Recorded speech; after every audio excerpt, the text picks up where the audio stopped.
So, I said a boom, chicka boom. I said a boom, chicka boom. I said a boom, chicka boom. I said a boom, chicka boom. I said a boom, chicka rocka, chicka boom. I said a boom, chicka rocka, chicka boom. Uh-huh. Uh-huh. Oh yeah. Oh yeah. One more time. One more time. Innovator style. Innovative style. I said a you gonna you. I said a you gonna you. I said a you gonna you. I said a you gonna you. I said a you gonna innovate and have some fun too. I said a you gonna innovate and have some fun too. Oh yeah? Oh yeah. One more time. One more time. Nah, let's get started. Awesome. So hello, we hope you all have had a great time at the Engineers Without Borders conference so far. And we're super excited that you have come to join us here for a fun, fast-paced, human-centered design thinking session. My name is Lauren Serfas. I'm Isabella Morales. Hi guys, I'm Megan Sauter. And we're all engineers at Santa Clara University. Awesome. So some of you may be looking and saying, what is human-centered design thinking? Trust me, about a year ago, I was in your shoes. But before we jump into that great question, we're first going to take a step back and look at our experience with our community and how human-centered design thinking has chosen to be really, really important. So unlike most EWB chapters, we are focused in a tile-making cooperative in Rwanda. There, 2 years ago, we implemented a tile press, which the community loved to help improve the efficiency of our tiles. However, unfortunately, long story short, they didn't end up using the tile press. And we believe it was because of multiple reasons, but primarily because number one, it was too slow, and they were producing, well, we were hoping that they would produce high quality tiles with this new tile press. Their market was actually for low quality tiles. So therefore, even though we had developed this perfect engineering solution, in terms of the needs of what the community wanted, it didn't really fit. So rather than imagining what we would want if we were in their shoes, we didn't really take the time to put ourselves in their shoes and look from their perspective. And this is where human-centered design thinking becomes incredibly important. So what exactly is human-centered design thinking? Human-centered design thinking is creativity. It is innovation. It is thinking on the spot. It is coming up with these crazy, wild ideas without the fear of being judged. At its very core, human-centered design thinking is a design thinking process that is centered around empathy for the end user. While it may sound a bit obvious, I think our experiences with a lot of design methodologies these days focus too heavily on that perfect end product. Especially as engineers, we all have been trained to think of the most efficient, effective, or innovative solution right on the get-go. Human-centered design thinking says, let's take a step back and let's empathize. While we as a human collective have a lot of shared similarities across cultures, we also have a lot of unique differences. Just in this room, we have big picture differences in education, culture, and upbringing, and more specific differences like musical preferences or favorite foods. Human-centered design thinking takes these human aspects into account by using the process of empathy to tailor the solution to the individual, or in the case of EWB, to the community. Truly understanding the needs of your end user is crucial to avoiding the common design mistake, especially in humanitarian work in the developing world, of not actually creating a solution that works for the consumers. Just because the solution is well engineered and that it works for you does not mean that it'll work for your community. So for a brief overview, please look at the first page of your handout. Human-centered design thinking has 5 main steps. We're going to first identify the challenge that you will be solving for your partner, which will be introduced by Megan. Next, we're going to conduct interviews with your partner in order to get a better sense of how you can best solve the challenge to their needs. Once the interviews are over, you're going to reflect on what you learned and rapidly brainstorm ideas afterwards. You will choose one main idea and implement it through a prototype. I know from personal experience that we as engineers want to jump into finding that final solution. Remember that in order to get the most out of this experience, it is important to trust the process. It is going to be chaotic, and that is okay. Make sure you really read your handout to understand the steps, and feel free to ask questions once we start walking around. Thank you. Let's turn back to Lauren for Awesome. So before we begin, it's really important to create this positive environment around us. It's important to have this yes and rather than a yes but or no and mentality, to suspend judgment and to give ourselves the ability to be super creative, to let loose, to have fun. So therefore, if you turn to page 2 of your packets, it's going to have 2 statements. The first statement you're going to sign, and it says, I give myself the permission to have fun, to let loose, and to be completely creative. The second statement your partner will sign, and it basically says that you will create a judgment-free zone and that you will have a yes and mentality. So with that, your partner, if you look at the back of your chair, and some of you guys might have to shift around a little bit to make sure that there's ones and twos. But your partner will be, if you're number 1, the person sitting to your left. And if you're number 2, the partner sitting to your right. So if you don't have a partner, go ahead and raise your hand or just shift positions to make sure that everyone has a partner. All right, cool guys. So we're gonna go through a full human-centered design thinking cycle today. We're gonna finish the entire thing. We're going to have a blast through it, and I cannot wait to see what everyone comes up with tonight. So the first step in every problem solving is to acknowledge you have a problem. Or in our case, we're going to identify our problem. So for tonight, don't worry, we're going to give you one. But in the real world, when you guys take human-centered design thinking back with you to your clubs, you can do any kind of how might we statement. So for example, this could be, how might we implement a rain catchment system for our community? Or how might we productively implement drone technology into our current project? Or how might we be cognizant and aware and be culturally relevant, when we go to and travel this summer? These are all questions you have to answer, and human-centered design thinking will walk you through the process so that you're effective by the end of it.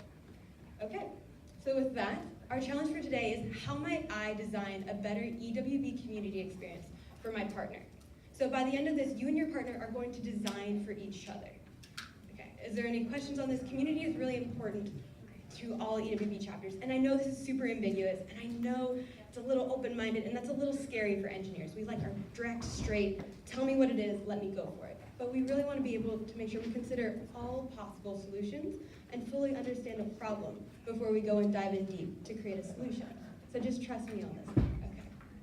So with that, now that we know what our challenge is, our first step is going to be gather empathy. I know that sounds a little weird, but the point is you're going to be collecting experiences, stories, and really trying to understand your partner on a deeper level. So what you're going to do is partner number 1 is going to interview partner number 2 first for 3 minutes. I want you to ask them about their experience in community, really try and understand, how do they experience communities? So you're going to ask questions like, what do you like to do with your friends outside of class? Or what is a really cool thing you have done in your EWB community? Or when did you not like going to this community event? It's important to know both. And so you want to get to know their community experience in EWB, outside of EWB. You can ask them, what did you like in high school? Or what did you like when you were 5? I don't recommend asking what they liked when they were 2 months old. But the point is, be open to this. Okay, so with that, partner number 1 is going to start and interview partner number 2 for 3 minutes. And then we're going to switch partner number 2 will interview partner number 1. Okay, and go.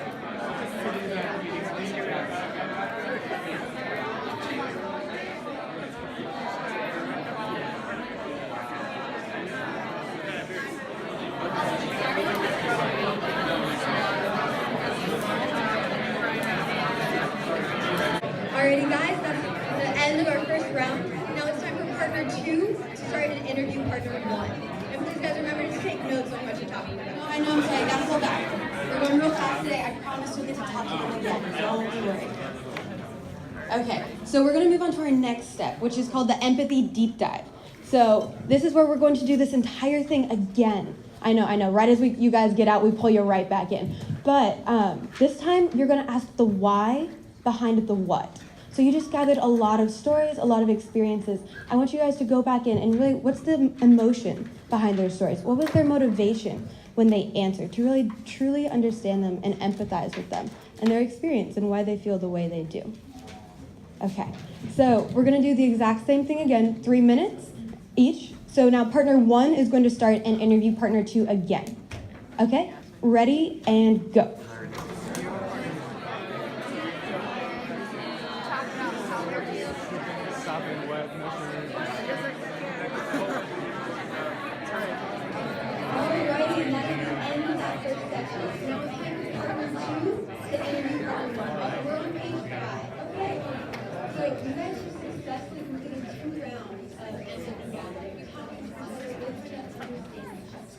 And so next what we're going to do is contextualize everything you just learned about the other person. So we really want to interpret the meanings of the stories, the experiences, the fun tales and different things you just learned about this person. So we're on page 6, if everyone can flip to that page. And I really want you guys to try and reflect and really get some insight on what this is. What did all these stories mean? What were some common themes that you learned about this person? What were some patterns that you discovered? So using the guiding questions on the page, I want you to fill that out and really draw some conclusions from your empathy gathering. Alrighty guys, 30 seconds left. Get those last thoughts out. It's okay if you don't get everything. That's totally fine. Don't worry. Okay, so now we're going to reframe our challenge. And we're going to do this literally by using these 3 questions to real fast understand what we just did and make our challenge more specific and make it personal to our partner.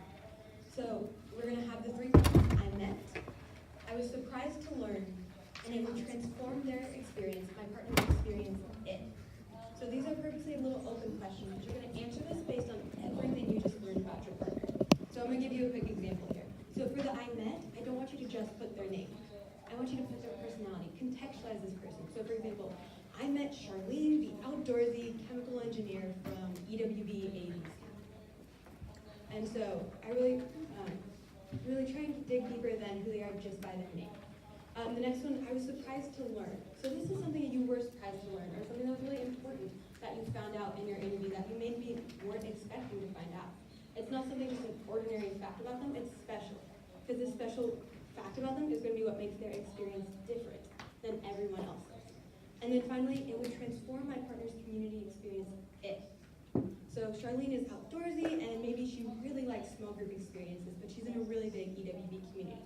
So it would really make Charlene have a great EWB community experience if I can design an outdoor small excursion for my EWB chapter. So with those examples, I want you guys to fill this out for your own partner. Ask us if you have questions. I know this is a little bit harder. You've got this. Don't worry. Okay, cool. So now that you guys have filled out that last one, it's okay if you're still filling it out as I talk. But you're going to go down to the bottom question, which is going to be your new reframed challenge. How might I? And so this is going to be your new question. And what you're going to do is you're going to take the answer from that 3rd question. It would transform their experience. You're going to take that answer and literally paste it right into the new how might I. So for example, for me, how might I create an outdoor excursion experience for Charlene? That would be my how might I statement. So 2 seconds, very simple, straightforward. Awesome. So now we get to have some fun. We get to use sort of that knowledge from those interviews, and we just created this new how might I statement. Now it's personalized from the initial how might I create this better EWB community experience. So we're going to use that now how might I statement as a basis for brainstorming and thinking of all these crazy wild solutions that could be possible for our partner. So for this, again, I'm just going to refer to the beginning.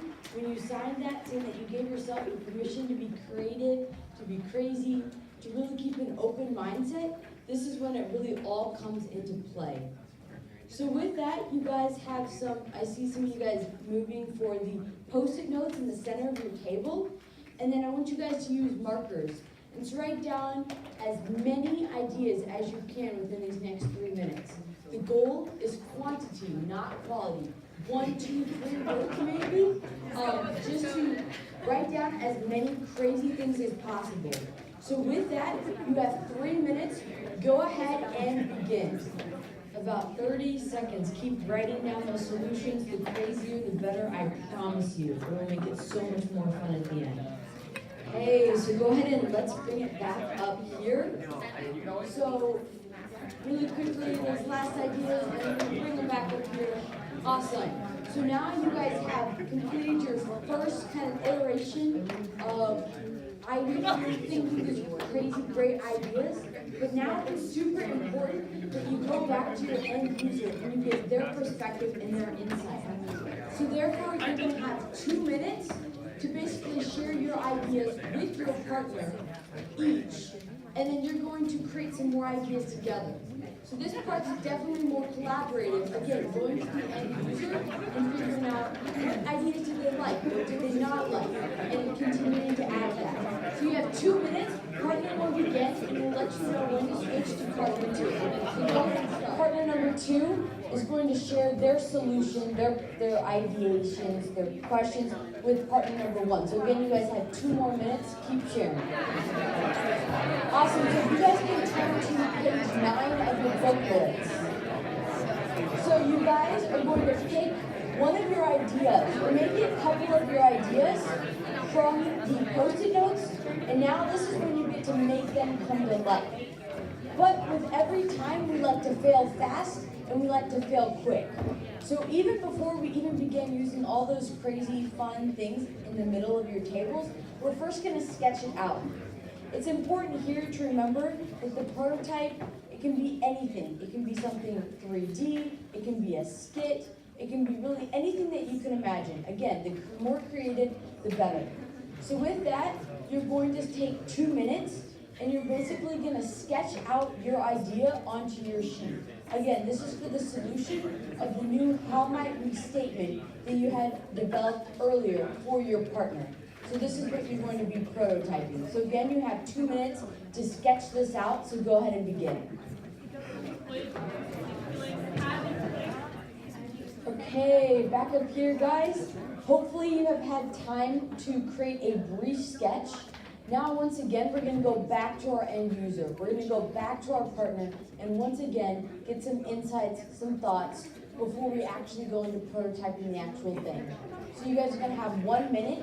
Briefly share with your partner about your idea and get just that last minute feedback. So go ahead, you guys have 1 minute and go ahead and start.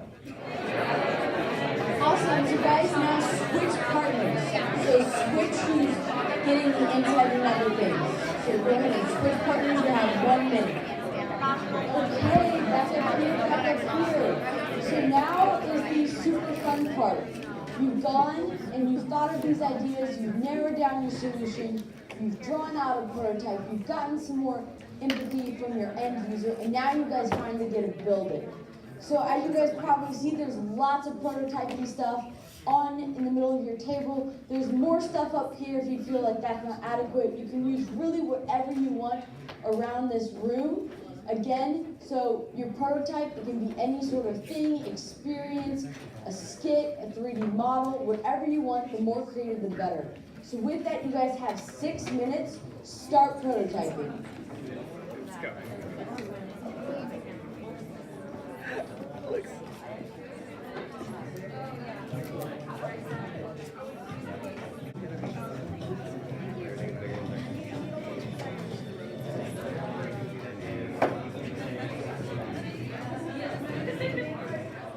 Okay guys, you may not be completely finished, and that's okay. Prototyping isn't about having the perfect prototype, but just about having something that you can visibly show the end user what your idea for your solution is. So with that, once again, we're going to go back to our end user, and we're going to see what sort of things they liked about it.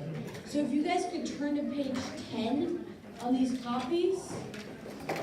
There's 4 boxes on what do you love, what can be improved, questions that you have, and new ideas that you have. Again, this is what you're going to be asking your partner, and then you're going to switch. But this is again to just gain additional empathy, to gain additional insight on how you can make your prototype better. So with that, you guys are going to have 2 minutes, I still see some people prototyping out there. I still like it. I'm still talking. It's all good. But you're going to have 2 minutes to basically find out some additional thoughts from your partner. And so with that, go ahead and begin. We'll tell you when to switch. Okay, so now if we had additional time, we would go back, we would use that insight that we gained, and we'd go back and we'd re-prototype to make sure that really what we have designed is fitting our end user. Unfortunately, we don't have that time today, so that's going to complete the end of the human-centered design thinking sprint. Congratulations, that's like awesome. But we can't stop there. I see so many great solutions around here, and so the first thing is you guys are going to have about 20 to 30 seconds to share your solution with your table. So this is an opportunity to share those ideas, those insights, which will be super helpful and important. So with that, you guys have 4 minutes collectively as a table, so go ahead and start sharing those ideas. Back up here, guys, back up here. We're still going to have some more time to share our solutions, because there's a lot of really great ideas at each table, and we really want maybe one person from each table to kind of share their idea with the entire group. So with that, we can just start down here. Is there somebody who would like to briefly hold up your prototype and just kind of share it with the group? So my friend Phoebe was telling me about how she wants to have the people in her chapter kind of get more integrated and get to know each other better. And that when she was traveling on a trip to Ghana, she was playing with some kids in the community, and even though they didn't speak the same language, they were able to bond over playing a game of Mancala together. So my idea was to, with your chapters, you can have a non-speaking social, where basically you come together and you're not allowed to use any language. You can only use like random sounds and things like that to communicate. And so these people are sitting at a table playing a game of checkers, but they're not speaking because they're not allowed to, and they're also made of Play-Doh.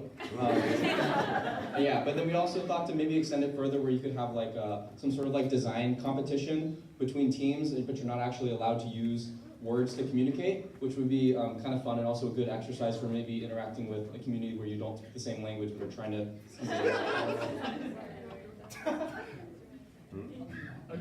Yeah, so I made windshield wipers for your glasses.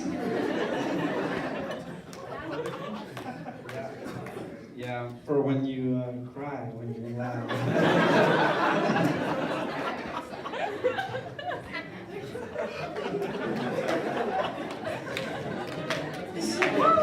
Here, we're going to start in Latin America over here. So basically the problem was that we miss the people that we work with, like in our countries that we're working, so we're going to bring them here. And so how we're going to do that is we're going to take this hot air balloon right here, and we're going to go to all the countries and make sure we pick them all up. And so once we pick them all up, we're going to fly them in the hot air balloon all the way to San Francisco, and then we're going to have a disco party. So they're all going to come and have a good time.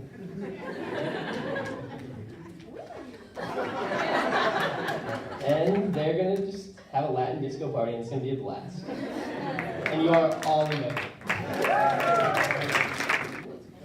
My partner's problem was that there is actually not a civil engineering program at her school, but she's very passionate about civil engineering, obviously, because she's in EWB and like we're all here. So the solution proposed was to threaten all of the professors until there is a civil engineering program. And you can threaten them with this helmet of shame because who wants to wear this uncomfortable thing? My partner Daniel really likes to dance, and so I was thinking how we could incorporate dance into EWB. So this is over here, this is Harvard. He's in the Harvard chapter, so first he's going to teach the Harvard chapter some dance moves. And then when they travel to Tanzania, these are members of the Tanzania community they work in, and then they're going to have cultural exchange in which they come together and learn about each other's dance moves and about each other's cultures, and learn how to design for each other. Oh, and this is a disco ball.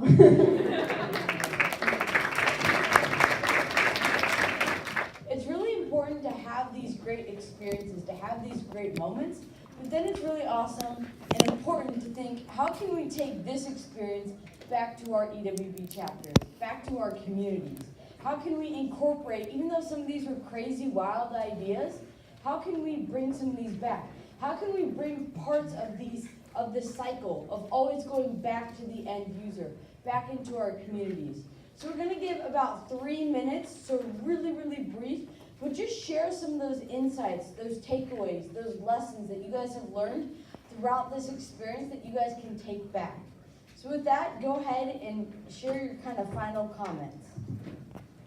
We had a bit of a critique of the activity where we gained the empathy and then kind of assumed a problem that they might have and then jumped right to coming up with ideas of how to solve their problem before we actually asked them if that was the real problem and check back in if they wanted us to be coming up with ideas for that.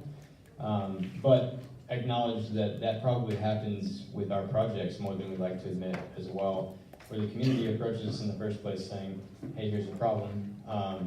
And then we go back to campus and start working on things and show up with a solution without consulting them enough along the way about if this is a solution that actually fits their needs. Awesome, great insight. That whole empathy exercise and learning about one another, that doesn't end in those first few pages of the exercise that we did. I found that the most of that bonding and learning about one another really happened when we were going through this implementation and the back and forth. And we were a lot more productive when we were laughing. I noticed as well, you know, there's an intimacy that comes to this collaboration that definitely translates to our professional projects. And I don't think that can be, you know, that shouldn't be overlooked. So. We had said that we liked how kind of putting all the solutions out there and just kind of going for it, no matter how ambiguous and how ridiculous it might have sounded, but kind of coming up with those brainstorms and just kind of going off with that creativity and just kind of going from there. Awesome, thank you. All right, guys, so thank you so much for being here today. We are out of time. In the real world, we would do this again. So you do human-centered design thinking cycles until you have your final solution, because you can always innovate, always make it better. But again, so we want to make sure all this that we just learned tonight doesn't end here. You guys are the ambassadors for your EWB clubs, and we want you to take this back with you. We want you to take the idea of being open to ambiguity, to innovate, really consult your end user, all of these ideas with you. And so we actually have extra blank packets up here if you want to take a packet back with you to your club. If not, that is it. Thank you guys so much, and I hope you guys all have a safe life. Yeah.